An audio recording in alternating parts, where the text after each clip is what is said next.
I started with FAIRHOPE 6 years ago now, and I started as case manager. I was a brand new nurse. I'd only been a nurse for a year when I started here. Was looking for a change, and FAIRHOPE just happened to pop up on my social media, so I was like, hey, why not? You don't know if you don't try. So I came here and I loved it instantly. I knew from the minute I started training that I was meant to be a hospice nurse. At that time when I had my accident, FAIRHOPE really rallied around me and told me it didn't matter what I could do. Like, we were gonna find a position at FAIRHOPE for me no matter what. And that's what family does. So FAIRHOPE was like family.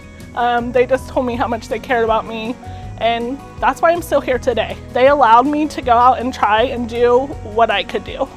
So I came back to work at 6 weeks after my accident, and they allowed me to do paperwork. When I was ready, they said, okay, if you want to be a case manager, we're going to let you do that. And they let me go out and be a case manager. The next thing that I became was the intake manager.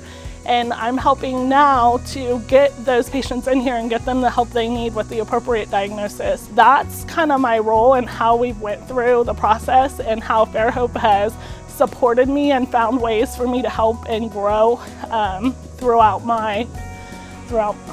this, like losing my arm. I've actually had some amputees, like they were like, oh, I had an amputee, like, and I understand a little bit more now, and things like that. I've had patients tell me, like, they are just so amazed at me coming, and that, you know, they can get, if I can come back to nursing after losing an arm, they can get through this situation.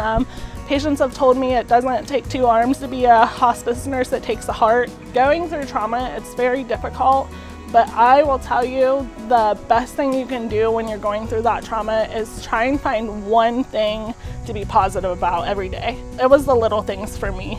When I could put my hair up by myself for the first time, when I was able to come back and do even just paperwork for the first time, it was finding one thing every day to be positive about, and then that one thing turned into 5 things. No matter what trauma you're going through, no matter how little it seems, staying positive is going to get you through that trauma.